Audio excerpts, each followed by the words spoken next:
This is the Outlaw Sports Show. My little special Outlaw Sports Talk. With your host, Spurge. I'm your guy, Spurge.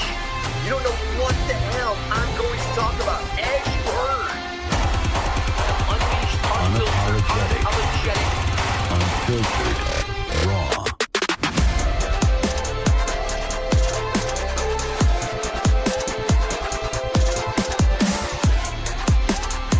Ladies and gentlemen, welcome to this special edition, this special Sunday show of Outlaw Sports right here on the X-Fan show page. You know who I am. I'm Spurge.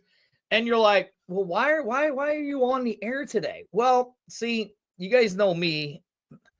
I always get things mixed up in my head because sometimes I'm not the brightest. I was supposed to have this interview with this guy last week. Some things came up and I had to reschedule it for today. Thank God, this is a guy who's got a very busy schedule. And thank God he was willing to agree on a day of football. We have the OC of the Texas Syndicate. Trey, I know we just did this in the pre-interview, and I already forgot how to say your last name. Say your last name again for me. Harbison. Harbison. Trey Harbison, the OC of the Texas Syndicate. Sir, how are you on a very cold Sunday morning here in St. Louis? I'm doing where are well. you at? I'm in North Carolina. It's pretty sunny down here, though. Yeah, okay. Well, you can just go fly off a bridge or something because it's 28 degrees here in St. Louis. Oh, no. It's probably 50-something outside right now. Come on. Some sun. Serious, 58 degrees. Absolutely. You can still walk outside with some shorts if you wanted to. No, I can't do that. I can't do that here. It's terrible. I hate it. That sucks. Yes, I hate it. Well, speaking of cold weather, you've played in some cold weather areas. Oh, yeah. Absolutely. Absolutely. And it's funny because we were talking, you started okay. So let's get into it. How did Trey get into football as a kid? Okay. So my uncle, Charles Harbison, he has probably, I'd say, like 30 years of D1 experience, especially Power 5. He had 2 stints at Alabama and Clemson as well. He's kind of been all through the ACC and SEC. So growing up, seeing that was really big for me. And I kind of didn't have a choice because all of my family members play football as well. So it was always a big thing for me and my family. So just seeing big time football since the age that I can remember is all that's made me realize that this is what I wanted to do. So you went into in my opinion, one of the hardest positions because it takes a toll on your body, the running back position, right? Oh yeah. So what was it that led you to running back? Because I mean, you're 5'10", 220 pounds, something like that is your playing weight? So, okay. I got a funny story with that. So when I grew a lot, like pretty early at a rapid pace. So my first year playing football, since I was the biggest kid on the team, they put me at like nose guard. And I didn't like that at all because I used to play football with my cousins in the yard and I was always faster than them and I always break tackles and things of that nature. So I'm like, Coach, why are you putting me at nose guard? I feel like, I'm a running back. So he was like, nah, man, you're the biggest kid on the team. We need you right above the ball. So my dad always told me, like, okay, just do what you need to do, and then you'll get your chance to play running back when you do what you need to do for your team. So I said, okay. So I remember one specific practice. I was probably like 6 years old, terrorized everybody. Like I was the first guy off the ball. Every single time I would hit the quarterback before he would hand the ball off, and I would just wreck practice. And coach gave me the ball one time. And I ran the whole field, like outran everybody. And coach was like, yep, that's our new running back. And I've been playing running back ever since. And that's how it works, right? Yeah. Destroy the quarterback. Then the coach is like, well, let's give him a shot. And then you just take off. And now you're a running back. That's how it works. Running back the rest of my life. Yeah. Now you lived in North Carolina. Yes, sir. Okay. North Carolina, beautiful state. Mm-hmm. Beautiful state. Where do we hail from North Carolina at? Shelby. It's a small city in North Carolina called Shelby. It's pretty prestigious. I guess within North Carolina, I guess our biggest name from the area would probably be Brandon Spikes. or Hall of Famer Bobby Bell is from Shelby as well. So Brandon Spikes is probably more relevant to like my age people, because when I was growing up, Brandon Spikes with the Florida Gators was huge, right? So Shelby's pretty big in football. Right, you guys are. I mean, and it's amazing. Like, what people don't realize is that North Carolina produces a lot of great athletes. Absolutely, basketball too. Right. Well, yeah, right. Now, that's what I'm Yeah, just saying. Not even just foot. I mean, hell, baseball.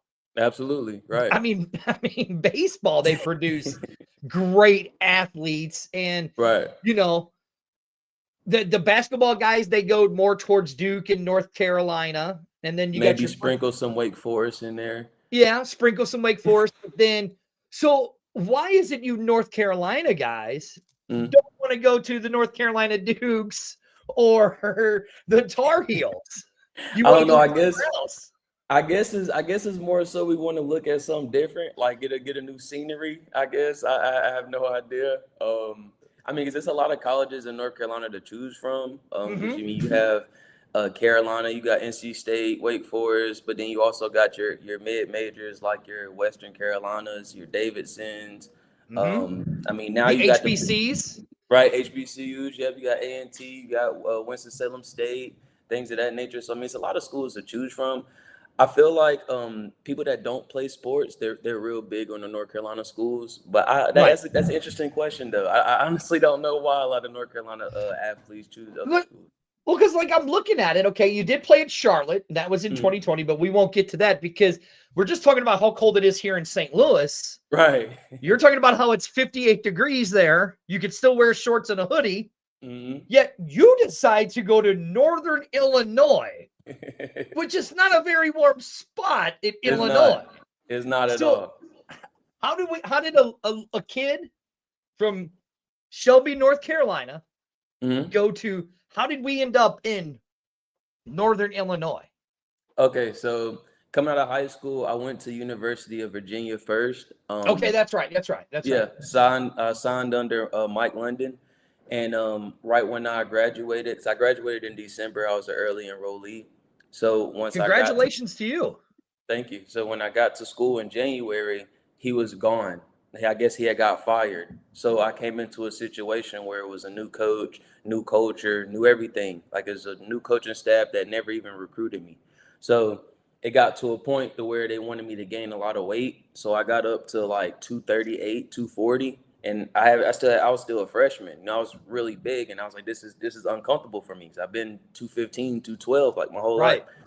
So I ended up transferring, but the my primary recruiter from NC State, who recruited me all through high school, Mike Urimovich, who's now the head coach of Ball State, he was the offensive coordinator at Northern Illinois, and he came and got me. So it was like kind of like a pipeline type of thing. So it was just kind of a whole thing, full circle Absolutely. type of thing. So you spent, and this is pre NIL deals, all of that Hmm. stuff, to Hmm. where it was hard. How hard was it for you to get out of your commitment to Virginia to go to, because this is, like I said, this is pre Hmm. NIL, transfer portal, all of that stuff. Like, how difficult was that to get out of that?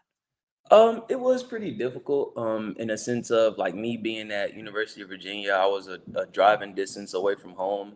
Mm-hmm. Weather was nicer, you know what I'm saying? Everything was nice, but the football aspect, and Right. that was really what I was there for.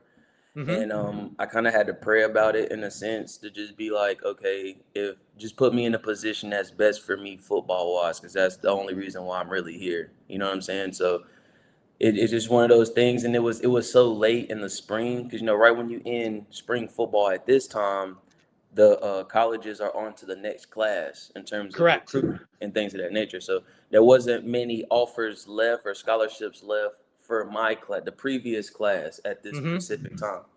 So my choices was either NIU or going to East Mississippi in JUCO. But I necessarily didn't want to do JUCO.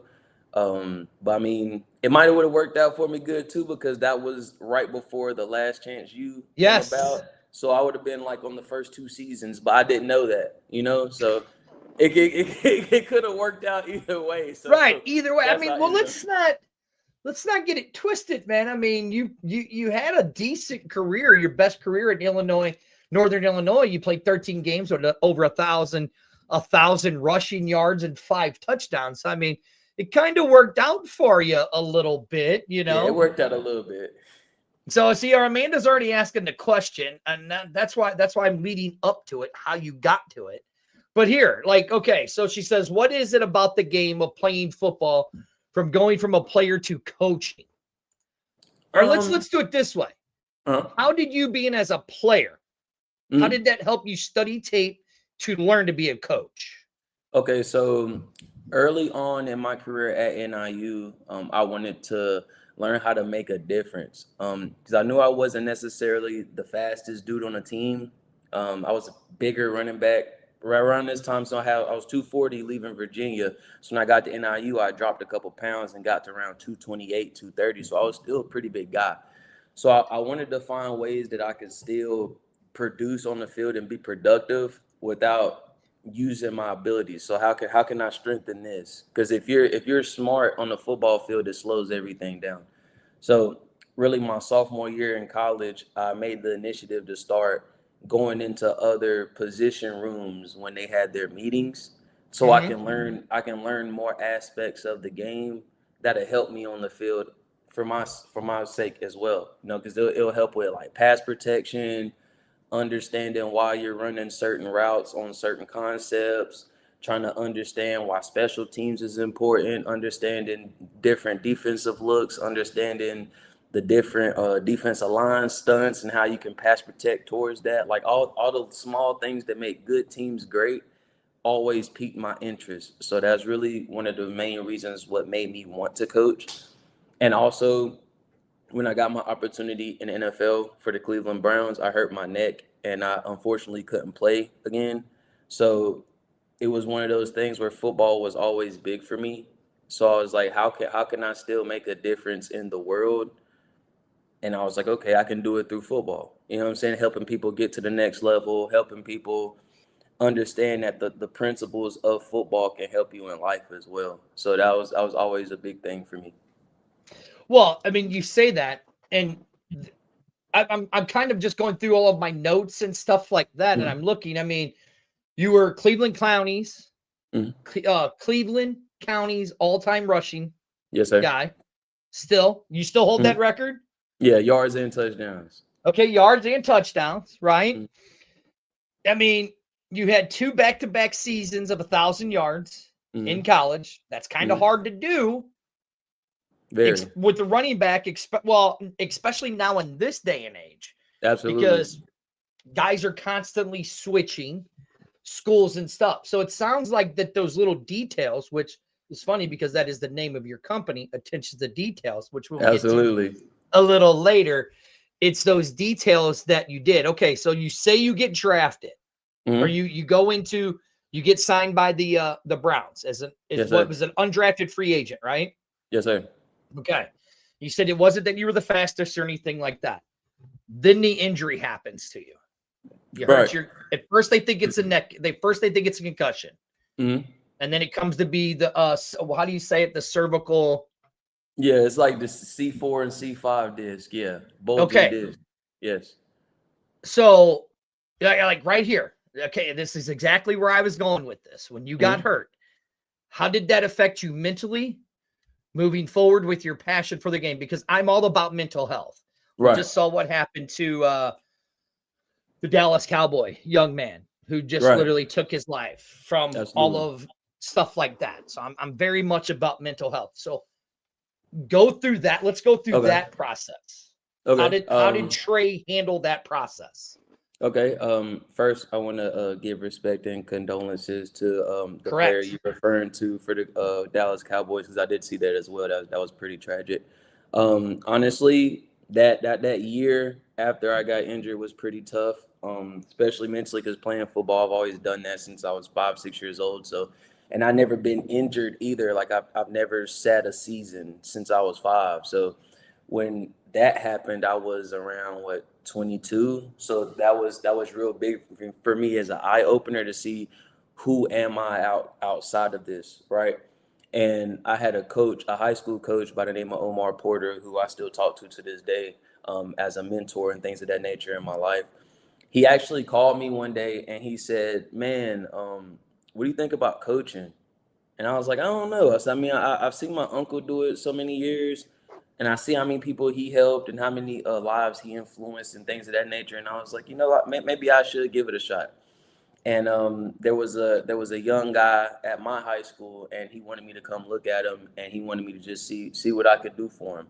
And he ended up actually, I think he had never played the position before. He never played running back before, none of that. So I came up to him and I was like, "Look, man, if you listen to what I tell you for the rest of the season, you'll go to school for free."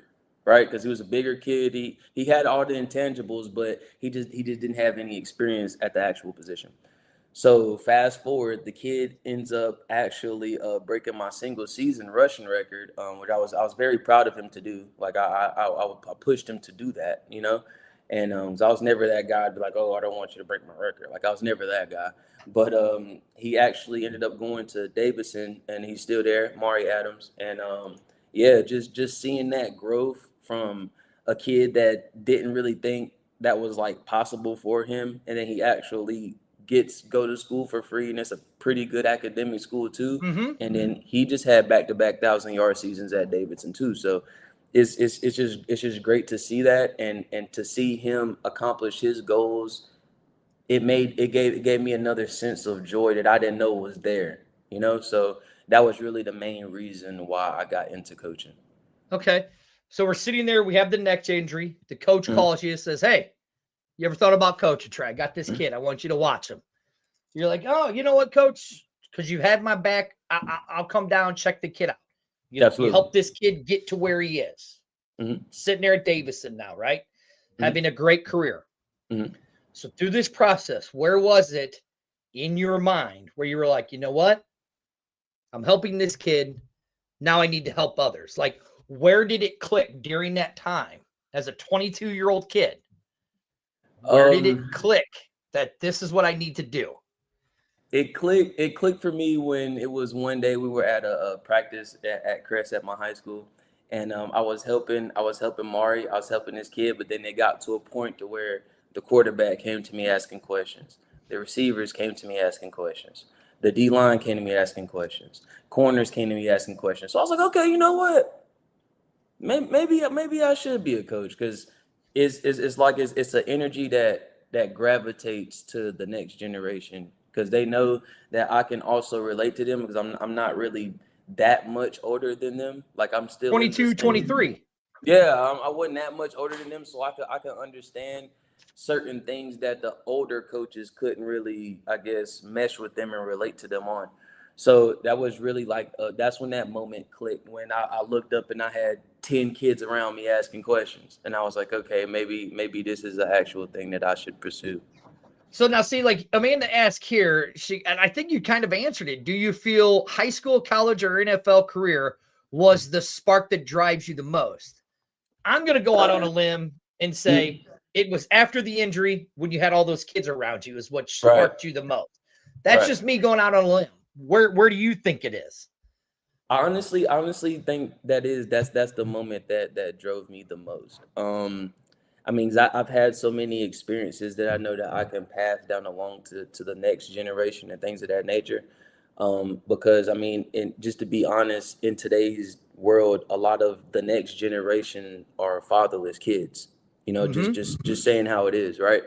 So they don't really have that male figure or that male energy in their life, that they can just go ask questions to, and not feel judged or not feel less than just because they asked a question that they had. You know what I'm saying? So things of that nature just gives me that sense of purpose. So I think that was it.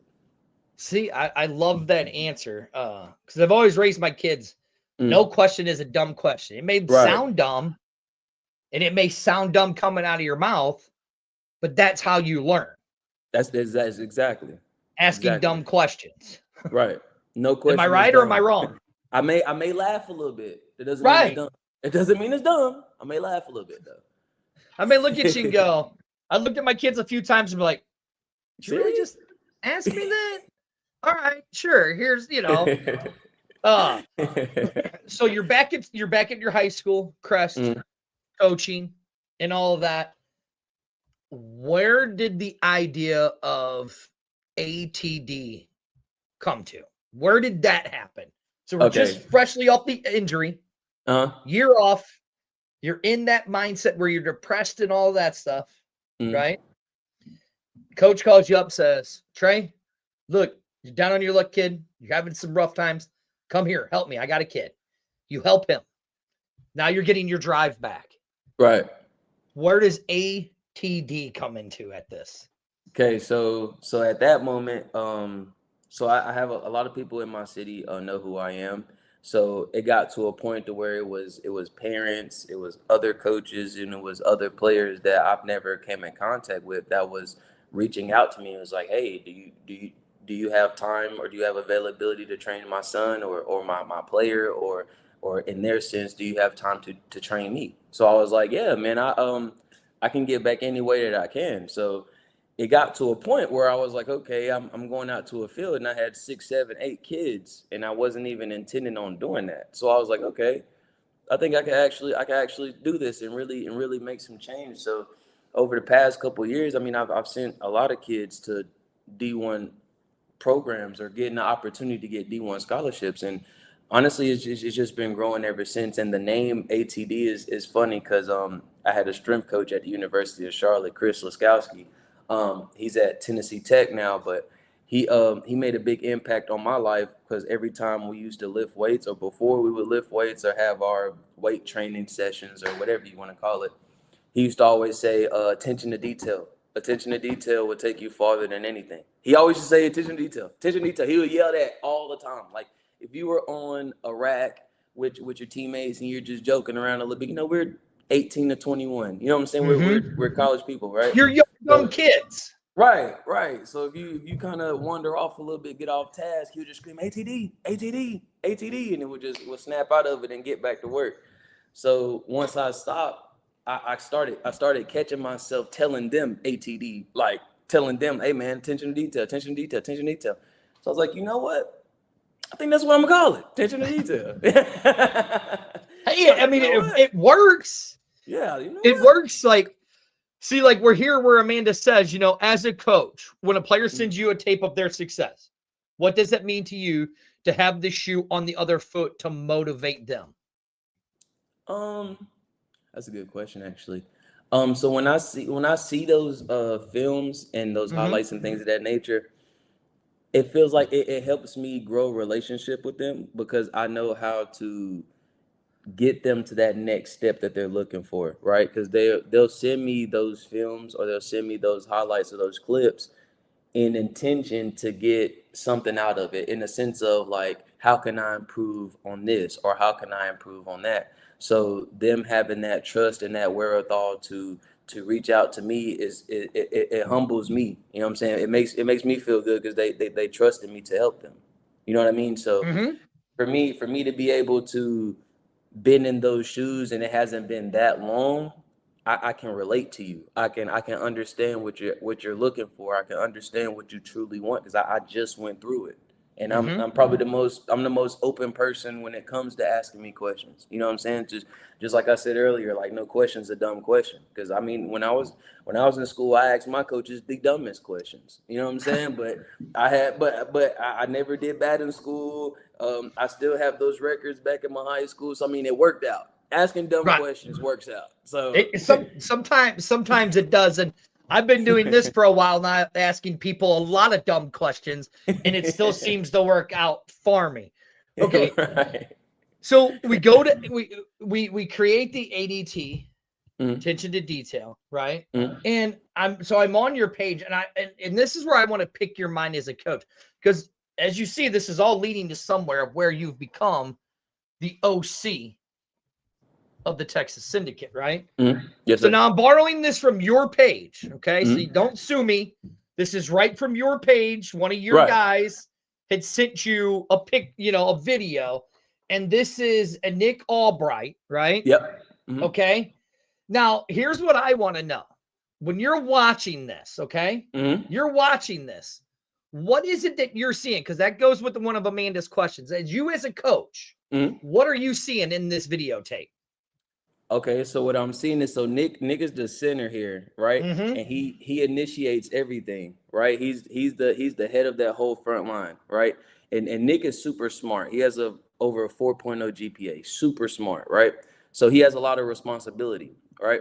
So when it comes to Nick, he has to, within, let's say, a 15-second window, he has to understand the play, get out the huddle, understand the defensive front, understand the blitz pickups and things of that nature, and how can I start the play, right? The centers are the ones that start the play. So Nick always does an amazing job starting the plays, right? And that's big with Nick, right? And that's going to help him through the next level as well. 'Cause he's a big guy. He's like 6'4", maybe 280, right? So he's a big guy, right?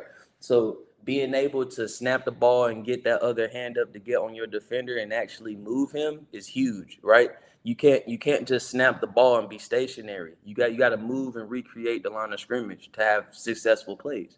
And Nick is always he's great at doing that. Always great at doing that.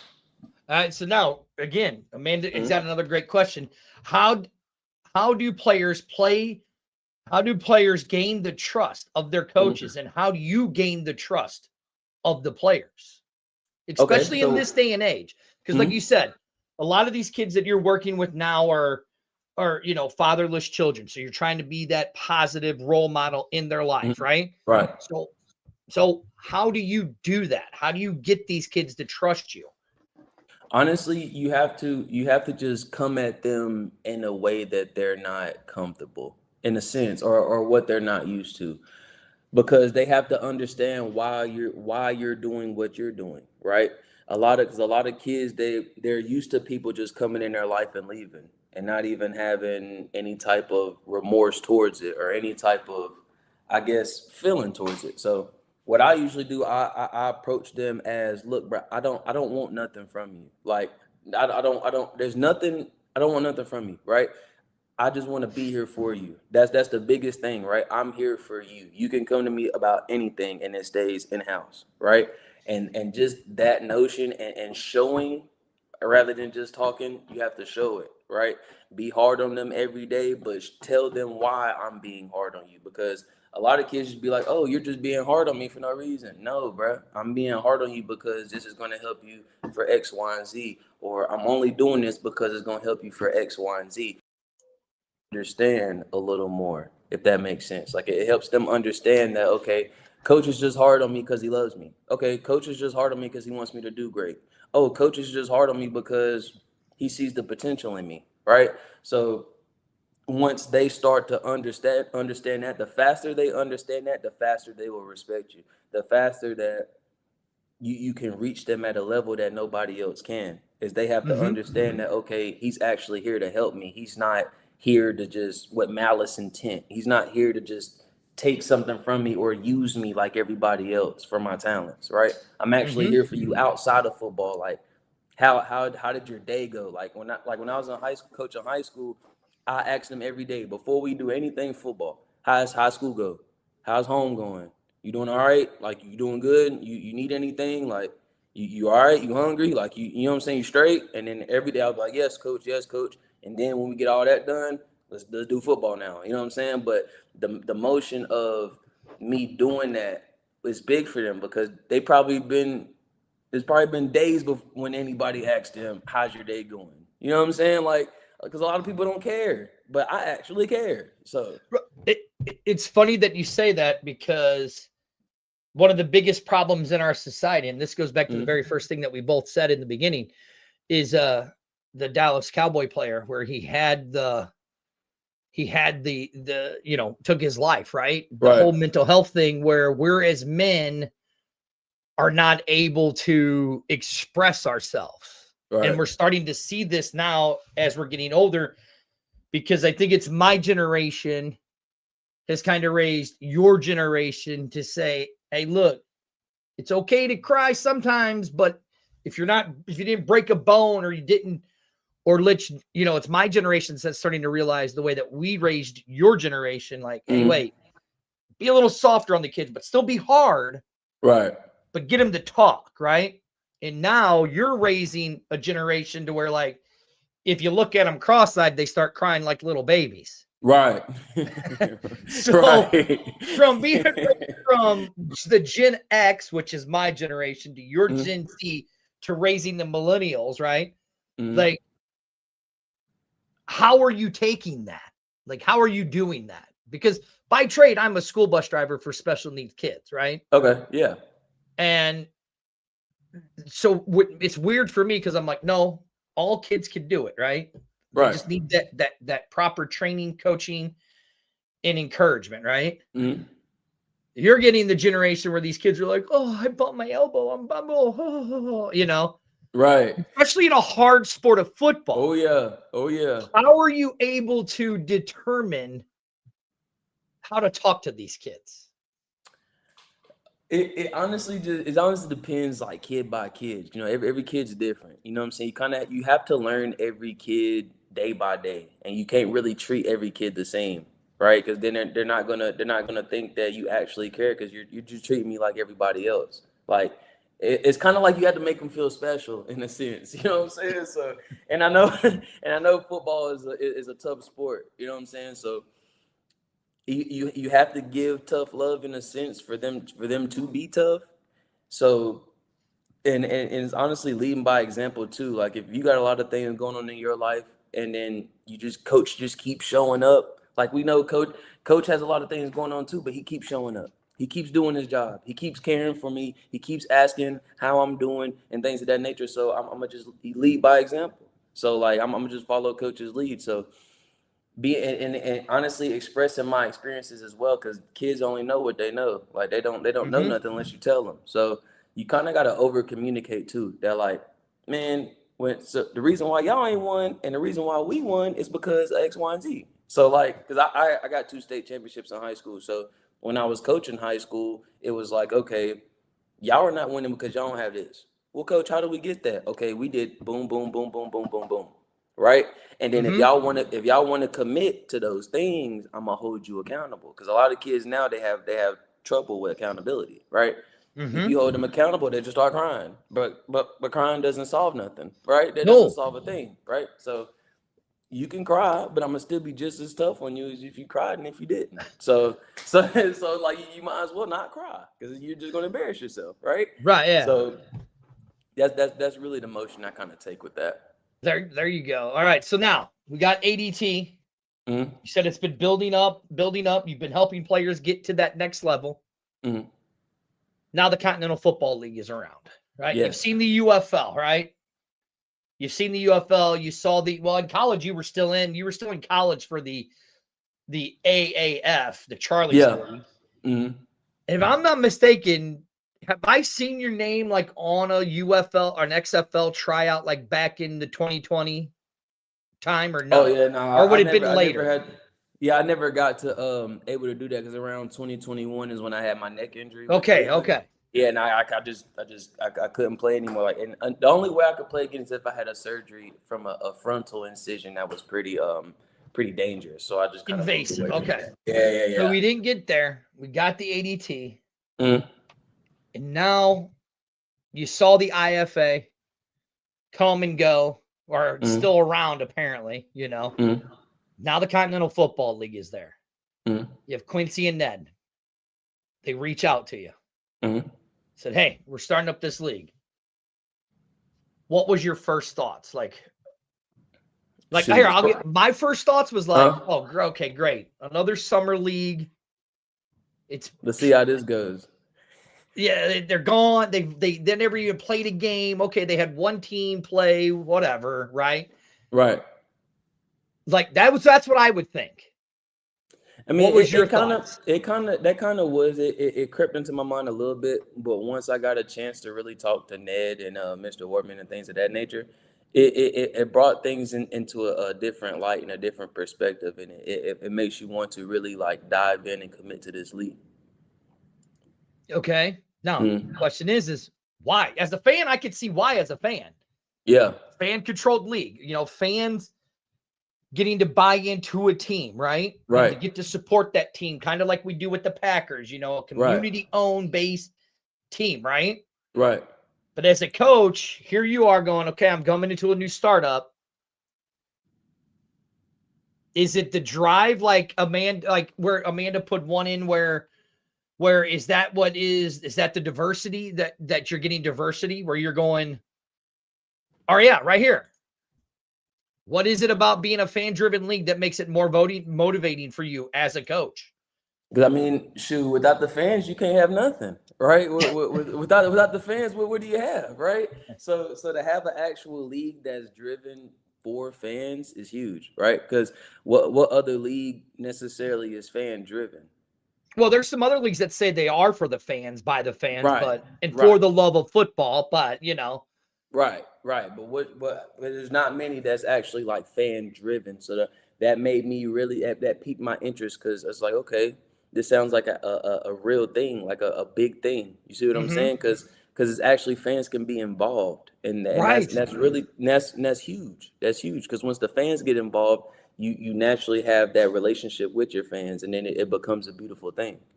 I mean, you're absolutely right. I mean, speaking of, saying fans involved, right? Mm-hmm. I mean, I don't know if you saw this, what the league had put out, right? Now, hopefully, Mm-hmm. they'll sue me for sharing this, but, we're going to do it courtesy of the Continental Football League. They put out this, which was made by fans.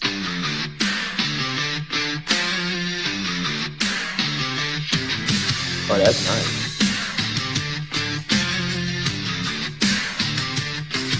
Don't bow down to the money elite.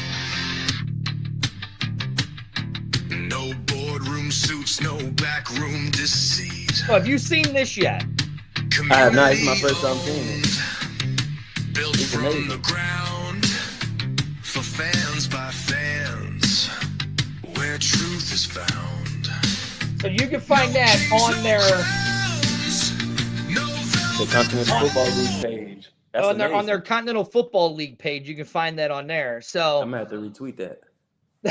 I'm gonna have to as a retweet that. That's coach, nice. right? As a coach, you see that. You're seeing that it's the People's League, right? Mhm. So for you, what does that mean that it is the People's League? I mean, it's a new area of football that needs to be expressed, that needs to actually happen and transpire, right? So it makes me honored to be a part of it, to be a part of that coming back and things of that nature. So I honestly can't wait to get started and start building relationships with the community. So, I mean, building relationships is everything, especially the older you get, the more important it is to just build relationships. So I think it's going to be real big for everybody that's involved, fans included. Now, as being a younger coach. Mhm. So you were born. When were you born? You were born. Like I said, I got 98. 98. So okay, yeah. So you're still a baby. In My a sense, youngest son, my middle son is the same age as you. So that means you're what, 26, right? 26, 27. Yep. 27. 27, Yep. right. He's 27. My oldest is 29, right? Hmm. You're going to be coaching guys. Right. We're not coaching high school kids anymore. Hmm. We're going to be coaching guys that are your age, Right. guys younger than you, maybe a couple guys older than you, right? Right. Right. What is Coach Harbison going to say? Hey, listen, we got to do it this way on my offense. See, Amanda says, oh my God, he is a baby. I mean, yeah, he is. But how is Coach going to say, hey, listen, we got to do it this way, and it's my offense. We got to do it this way. Mhm. Like, how are you going to convey that message to these guys? Honestly, it's about mutual respect, right? If you respect me, I respect you, right?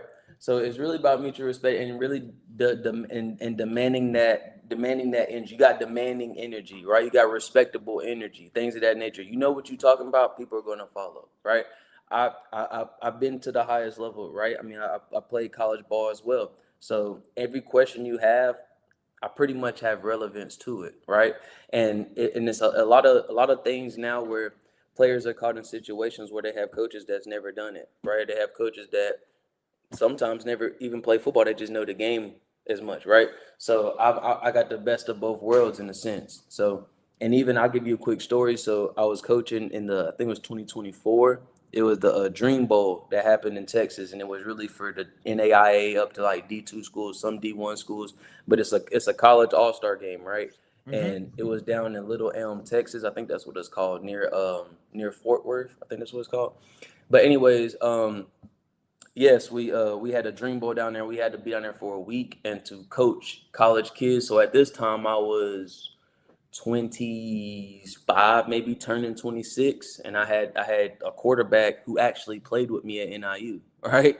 Oh, wow. His name was Jaya Wright, and he ended up transferring to ULM, Louisiana Monroe. So him coming out, and he was the quarterback on our team. So he was like, "Oh, what's up?" And it's like, "Hey, I understand we were teammates, but I'm a coach now. You know what I'm saying? I'm coaching, right?" But we actually ended up winning that game, and I was the run game coordinator for that, and I had to teach people my age how to run this offense, right? From the offensive line to the quarterback mesh point with the running back, with the receiver blocking schemes and things of that nature, and we won the game, right? So that gave me that extra sense of confidence that it don't matter the age, right? I can coach anybody, right? As long as you know what you're talking about, and as long as you can deliver that message, because the deliverance is everything too, right? If you don't have no delivery in what you're talking about, how can people understand you? It's impossible, right? So you have to have a good delivery in order for people to understand, like, okay, this is how he wants it done, right? And I understand that people are going to make mistakes in terms of, I guess, in terms of football. But if you make those mistakes at 100 miles an hour, I can fix that. We can fix that. But so it's really like kind of half and half, right? Because like I said, I understand where you're coming from, and I'm trying to get you to the goals that you want to, right? Because this league is built to send you to that next level, right? To send you to the CFL, to send you to the XFL, to send you to the NFL. But if you didn't learn nothing while being at the Texas Syndicate, then we done you a disservice. Oh, right? Look, So your boss is on here. Your boss is on here, Quincy. Amanda's asking where can players send your stuff. Quincy puts it up there. good. And then, Quincy says you could send the film there. And hell, I'll even do it this way because look, I have this little fancy thing right here, Trey. Watch this. You ready? Yeah. You ready? Watch this. You can go, where's it at? You can go right there, scan that little QR code, and that'll take you to the Texas Syndicate website and all that. You could send your stuff there. Trey, what I like what you said there, right? Is you've been there, you've done that. You're one of those select fews, even though your career was cut short with the injury, you still made it to the NFL. Not a lot of people can say, I made it to the NFL. Not a lot of people can say that, right? Right. And then maybe it was that injury was saying God's way. I don't know if you're religious or not or whatever, but maybe it was God saying, Trey, I want you going this way instead.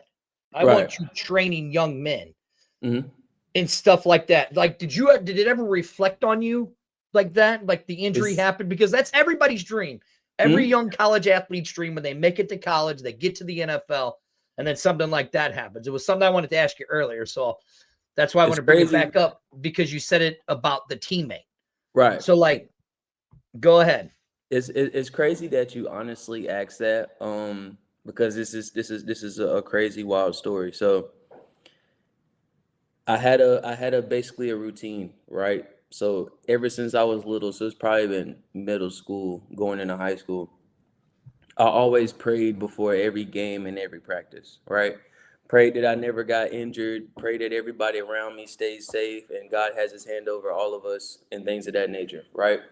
So this is a continuous thing from high school, college, whatever. So this specific day, the day I got injured, right? I was talking to an offensive lineman for the Cleveland Browns. I forgot his name. But he was a smart vet, right? He's been in the league by 7-8 years. He had tape from his ankles up to his knees, wrists. Everything was taped. He looked like a mummy in a sense, right? I'm like, bro, how can you practice? Like, it's like no way this is fun for you, bro. Like you look like you can't even move, right? So I was like, was all this worth it for you? Like, being like not being able to move and like function, like your body like you look terrible, like in the sense of like you don't even look like you're 100%. And he was like, look, man, he said, if it was worth it for me because my family don't have to struggle anymore, right? My family doesn't have to worry about anything, but I put my body on the line for them. Understood that. So I took that and put it within my message too, within my prayer that specific day. So I never forget. I had talked to guys like, look, if football isn't the place for me, like I know I'm at my goal now because I'm at the NFL. I'm practicing with, I mean, Odell Beckham and Miles Garrett are my teammates. You know what I'm saying? Like that was crazy, right? So I was like, if playing football isn't my purpose in life, place me where I'm supposed to be. This is a regular prayer, right? An hour later, I get hurt. Okay, I'm thinking, okay, I'm gonna just get up and I'm gonna practice tomorrow. Like, so I got up. I mean, they put me on like the cart and they put me inside. But once we got to the building, to the facility, I could walk. Like I had all my strength back. I felt good. Like, man, I can practice tomorrow. I can go back out there right now. Doctors was like, we're gonna put it down for a concussion because we didn't like how it looked, but I want to look at your neck. You know what I'm saying? Just in case. I just wanna take an X-ray, MRI on your neck. I said, okay, no big deal. I mean, I'll be at practice tomorrow, right? Mm-hmm. We get to the X-ray, things of that nature. Doctor just walks in with this crazy look on his face, but in my stomach, I already knew he was gonna tell me I was done playing because I had just prayed 2 hours ago that if football isn't for me, place me in this place I'm supposed to be at, and then now 2 hours later I'm in a doctor's office. Right. So I'm like, okay, cool. So then he's sitting there telling me that I can't play anymore. So I'm like, all right, so what am I necessarily supposed to do? And then that's when my coach had called me shortly after that, like when I just told you earlier. So Right. then Yeah. it's like, okay, I guess coaching is where I'm supposed to be. Like helping people get to that next level was my sole purpose in life. Like that was the only thing that really helped me get out of that depression that first year of not being able Mm-hmm. to play. Because it's like, okay, I remembered praying like that situation, not praying for it to happen. None of that. That's not what I'm saying. But I prayed for God to put me in the position I'm supposed to be. Where is my actual calling? And then I just looked up and I'm coaching kids and it's like, okay, this might actually have been my calling. It's just to help people. Maybe God just wanted me to get all the way to my goals just so I can pass it along to the next generation. Maybe that's what it was for, right? Because I mean, from when I was 5 years old all the way to when I was 22, I never missed a game. Right. Yeah. I never missed a season. So like, why did it happen then? Why didn't it happen in high school? Why didn't it happen in college? So moments like that was really that turning page, turning that chapter, right? Yeah. So that's really how it made me strengthen my relationship with God too as well. Cause I mean, and now I know I'm actually covered and he actually hears me. You know what I'm saying? Because if it actually Exactly. happened. Right. Well, and then you created the ADT, right? Right. And it's sports and fitness. Right. So you're teaching these kids how to stay healthy, Mm-hmm. teaching them the best way to say, listen, this is what happened to me. This is how I got injured, right? Mm-hmm. I'm going to try to show you the best way. So like, how do you take that into your game planning? Well, now I'm going to go back to your coaching because of ADT. You've gotten these kids. Now you got ADT, a pain to the details, right? Mm-hmm. You're sitting there on the sideline. You got a guy who's not doing something, and they go, oh, coach, well, you got injured, blah, blah, blah. And you're like, yeah, I got injured because I didn't do this, this, and this. Right. I didn't do this kind of strength training and stuff like that. Mm-hmm. Like, so how did you take that and put it into the ADT and how you're going to put it into your coaching philosophy? It's kind of just like we touched on earlier. You really touch them at a level that it's like it's a respect thing, right? If you respect what I got, if you respect what I'm saying, we'll be good, right? We'll be good. But what I'll never do in a sense also is I'll never MF you. I guess that's the best way to say, right? I'll never degrade you as a player, right? I'll never do that, right? Because how is me disrespecting you gonna help you play better? I never understood that, right? You can assert your dominance without being disrespectful, right? You can earn your respect without being disrespectful, right? So I honestly I coach how I wanted my coaches to coach me. That's really, it's really Oh. how simple I would do it. Because I mean, I didn't like when coaches used to talk to me crazy. Because I mean, I'm a pretty intellectual dude, so you don't have to talk to me like that to me to understand your point. We're you know what I'm saying? We're mature now, right? So I literally treat and coach kids how I want it to be treated from all levels, and that's usually how I gain respect or gain that relationship pretty fast. Because it's like, okay, coach doesn't act like he's better than anybody, right? He's human just like me, right? He just wants to help me. And once players understand that, okay, this guy's actually here to help me and to care for me, they'll do anything for you. They'll run through a wall for you. And Yeah. that's when you actually have a good team, right? All right. So now there we are. We have Coach Coleman, Mm-hmm. who's the head coach. Now we have Mm-hmm. you. Mm-hmm. We have the DC guy, Mm-hmm. right?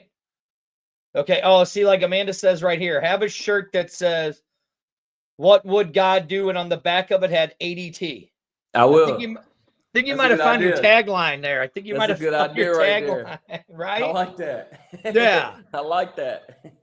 So, have you talked to your head coach, Mr. Coleman, yet? Have you talked to Yes. him to kind Yes. of so like, well, how did that well, I'm assuming you already talked to Quincy and Ned, Mm-hmm. right? Yes. And they're the bosses, but then you got the head coach, right? Mm-hmm. You guys got to kind of have the same kind of philosophy, right? Yep. Mm-hmm. How was that first conversation with your head coach? Honestly, it was amazing. Because just how I relate to the younger generation, he approached me the same way. Because he's a little older than me, so he reached out just like I do with my kids in a sense, right? So Mm-hmm. now I know me and Coach Coleman, I have that safe space to where I can ask him anything I want to ask him to, right? And I know it's not like it's not a judgmental zone. You see what I'm saying? And he's a God-fearing man himself, right? Led by respect, things of that nature. He's an old school coach. I was coached by old school guys. So I can relate to Coach Coleman as well, right? So me and Coach Coleman have built that relationship to where it's honestly great, and I honestly can't wait to work with him. Now, we're in Mm-hmm. a whole new age Oh of the way yeah. kids learn, right? Right. We're in a whole new way of the way kids learn. And Mm-hmm. I say it, the post-COVID The era, post-COVID. right? Well, I mean, I'm Right. serious. Like, No, we're absolutely. you I mean, you're in North Carolina. I'm here in Mm-hmm. St. Louis. We're doing an interview, Right. right? Mm-hmm. You're that younger generation of my kids where I'm assuming you don't really watch a lot of TV. It's more you consume most of your information online, Mm-hmm. right? Okay. Mm-hmm. In this day and age, with all of these kids, I went to your Twitter page and I showed you, Mm-hmm. right? How is it that you're looking at these kids? Is it through the social media and stuff like that? Like, how important is like the social media In today's world? in today's world for athletes to get their names out there to coaches and owners of a league like this? Oh, it's huge. It's huge because now you don't really have nobody else to blame, right? Because we have so many different resources now that you can contact coaches or contact GMs and owners and get your name out there, right? You don't have to rely on somebody or to rely on a blog to get you out there, things of that nature. You can put matters into your own hands and get your own name out there, right? And I think that kind of started when I was coming out. Like I was in the first wave of that. So to see what it's doing now it's amazing. It's amazing because now, like I said earlier, it's boosting players to have that accountability. Because man, if you really want this, you can go get it. You just gotta go get it. You can't sit back and just rely on somebody else to give you a handout. Like nah, there's resources out. The internet is powerful. You can Right. you can you can go get that opportunity if you really want it. You just gotta really want it. You got to really I mean, and since COVID, I've told people you don't really need a 9 to 5 job anymore. to make a living. You can do a grind Right. and make a living. The grind. You just got to grind. So I find it interesting because you're that younger generation, right? Of being a coach, okay? You've seen how the American way has gone. American football. You've seen how it does, right? Well, here's the question for you. You said you were interested in this league because it was controlled by the fans. Fans could buy into this league, even though they had individual owners and stuff like that. And then the league puts on you the continental shift for the fourth quarter. Okay? I think it's interesting. That's why I want to ask you, because I like watching Canadian football. It's fun. You know, I had my buddy Joey, who is from Canada, and I asked him, this is what they're going to do in the fourth quarter, Joey. What's your thoughts on it? He goes, if Americans really haven't watched it, especially with American players, it's going to be a very interesting fourth quarter. Oh, yeah. As a coach, are you watching CFL tapes and CFL games to kind of see how that all, as an offensive coach, are you watching to see how that's working? And what is your concept on it? What do you think about it? I think it's amazing. It's something new. It's something flashy. It's something that's going to actually keep people engaged to the game. And I think that's what the game needs, right? And the things of that nature of the CFL. So I have a cousin that plays for the Winnipeg Blue Bombers, but he had led the NFL. He had led the CFL. Wait a second. Hold on. Are we giving a hint that you might have your cousin come down and play for you? If he wants to. If he wants to, it's like, the invitation is always there. The invitation. All right, is go always on. There. Right, yeah. So he led the CFL in interceptions a couple years ago, and he was an all-star and things of that nature. So really, when we were attached to the hip since we were kids, so we will always talk about football, right? So me seeing the game from his point of view was big because I mean he plays defensive back in that type of environment, right? Right. So to hear how certain things stress him or how certain things affect him as a defensive back helps me as an offensive coordinator, right? So it really helps me shape how we're going to get this thing growing, get this thing rolling. See, as an offensive coordinator, right? And you've coached the American way for so long, right?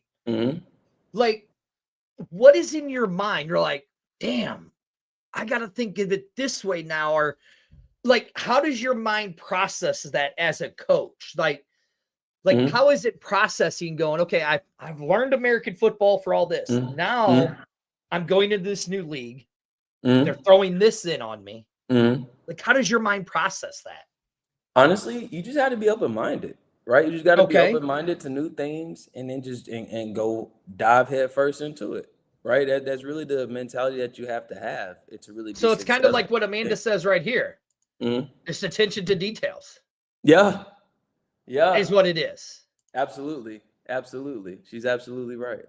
Yeah. Now she's got a question. So what do you want your players to be doing in community?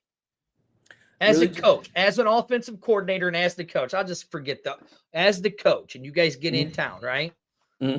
What is the most important thing for you as a coach of your guys saying, this is what I need you guys, this is what I want you guys to do in the community? Honestly, be great people, right? Because once you're a great person and you showcase that you're a great person, people gravitate towards that. Right? People don't gravitate towards bad people, right? People want to come support and be there for great people, for great energy, right?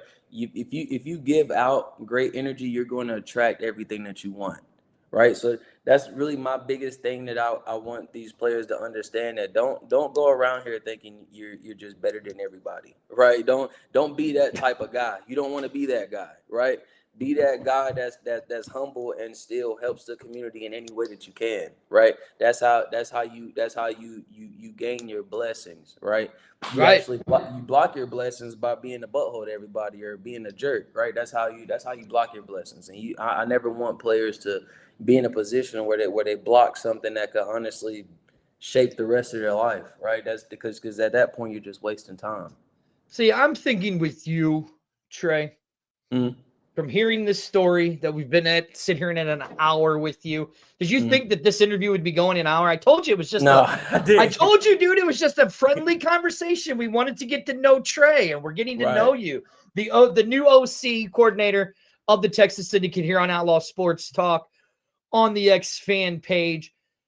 Trey, I think the way I see it and what I've learned from you, Mhm. and I know your boss is listening because I'm sure he's going to be texting me later saying I did a terrible job on this interview, but that's okay. I still love No Quincy. way. He's a No nice way. guy. I love Quincy. Quincy's a nice guy, right? Absolutely.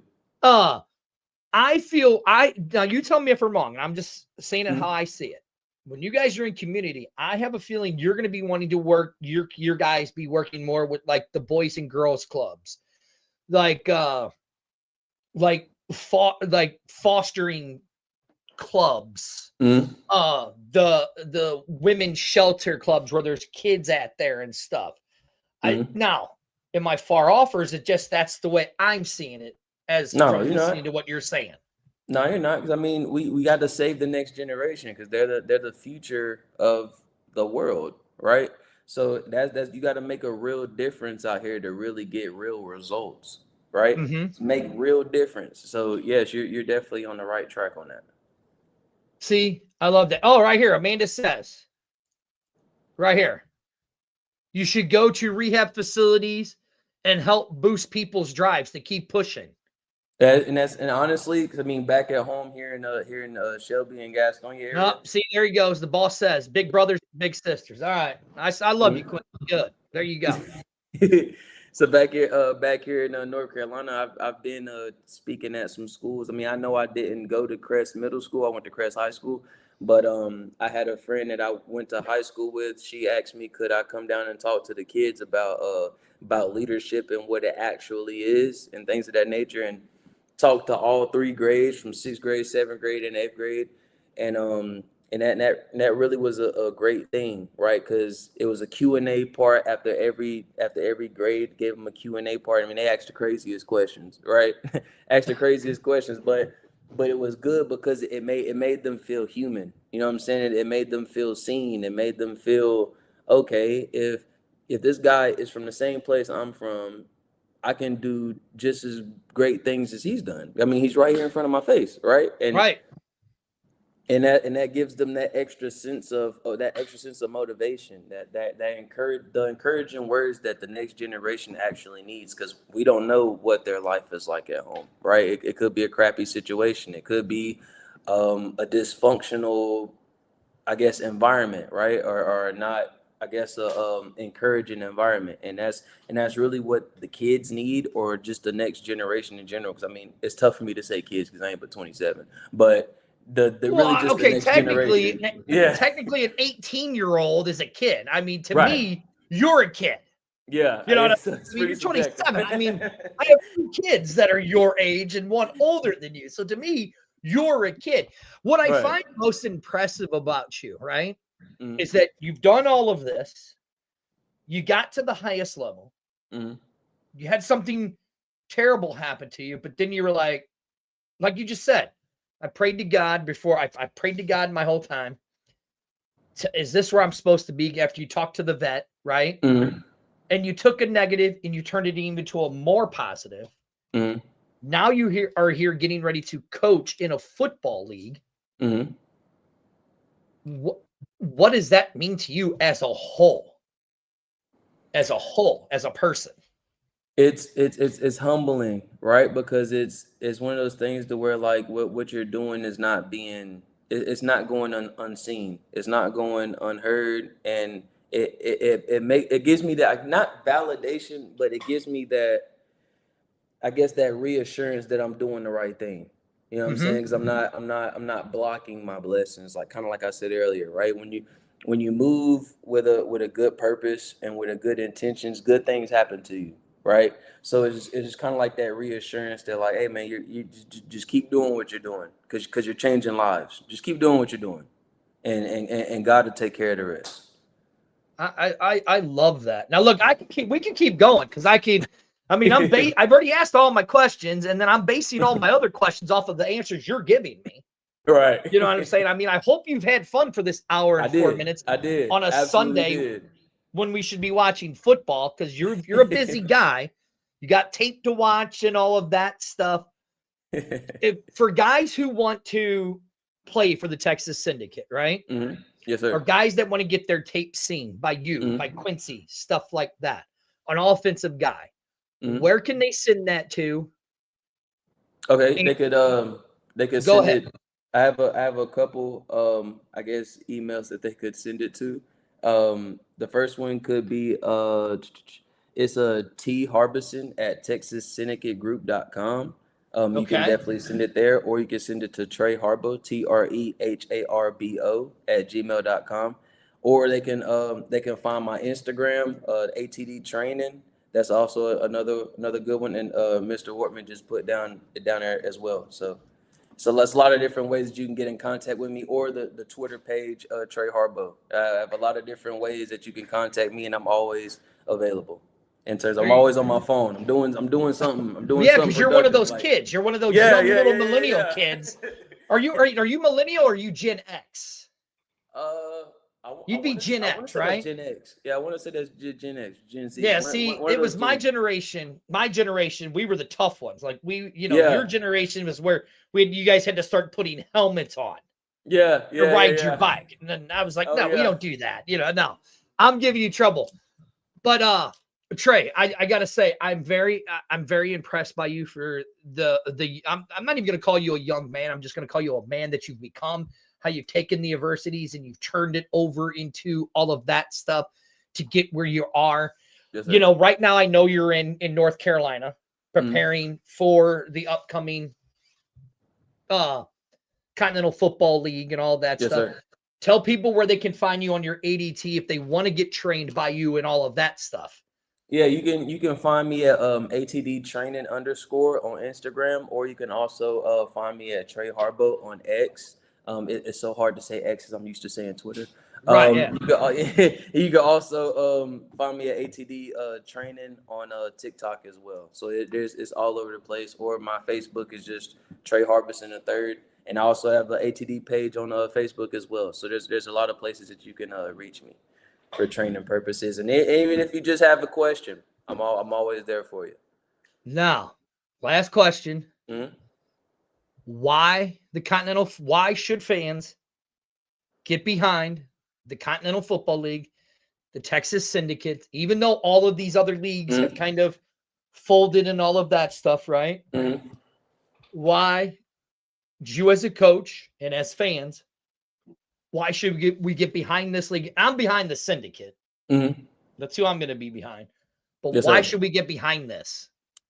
I mean, what other league can you get behind that you can actually see your contributions come to light, right? 'Cause I mean, as a fan, seeing what you do for someone else, or seeing your contributions, I mean, you want to see it, right? You want to see it. So what other place can you do that, right? And then still be in the heart of football. We don't necessarily want to compete with the NFL or the CFLs and things of that nature. We want to help, right? We want to be that bridge, be that pipeline to the next levels and things of that nature, right? Because from what I've understood from the Continental Football League, like I said earlier, we're not competing with the NFL. You see what I'm saying? So why not? Why wouldn't you want your contributions to be on the forefront? That's honestly that's the biggest thing that we could really say, because it's like, why not? Look, Why bro, not? listen, after talking to Commissioner Kelly, after talking to Uh, Quincy, after talking to Manny, mhm, and then after talking to you, we're going to be talking with Josh, the owner of the San Antonio Toros. We're doing a mhm. special show on Wednesday. Ooh, Yeah, rolling. I know. I mean, and talking to Michael Lathrop, the Continental Football Insider, in my Mhm. opinion, I'm excited about this. Like, I don't even have a dog in the fight. You guys ain't even got a team close to St. Louis or Missouri at all. And I mean, I am so much into this league that it just excites me because, as you've noticed, I mean, our show is we built our network. Yes, sir. Oh, here the girls want to have you on their show, the A Team. Okay. Okay. She always got to piggyback off me. We Always got can to do that. piggyback. We can do She's always that. got to piggyback off me. But I gotta love her, you know. She's We kind can of do that. All right, we'll set that up to get Trey on the A-Team show. But Trey, Okay. I gotta say thank you. Thank you for Quincy, having me. Ned, you all guys, you know that you guys have an open door policy. And as we get closer to the season, maybe I can talk to the boss and say, hey, boss, let's get either Trey or Coach on, you know, for like a weekly little update as we get closer to the season and kind of rotate you guys through there to give us updates on the Syndicate and all that. That don't sound like a bad idea, does it? It doesn't. It doesn't. It doesn't. All right, Trey. Thank you, sir. I appreciate it. Thank you for having me. I mean, hell, and best of luck to you, man. It was a pleasure. It was. It was fun. All right. Definitely was. This is the Outlaw Sports Talk. I'm Spurge. Right there is the OC of the Texas Syndicate. If you don't have a team, you know, start rooting for why should we root for the Syndicate, first of all? Hey, I feel like we're going to be the most explosive thing out there. Right? See? Most explosive thing out there. That's what I'm It's going to be fun talking to about. watch. It's going to be fun to see. That's what I'm talking about. Yes, sir. That's right. We will see you guys next time on the show. Yes, Let's sir. get this over.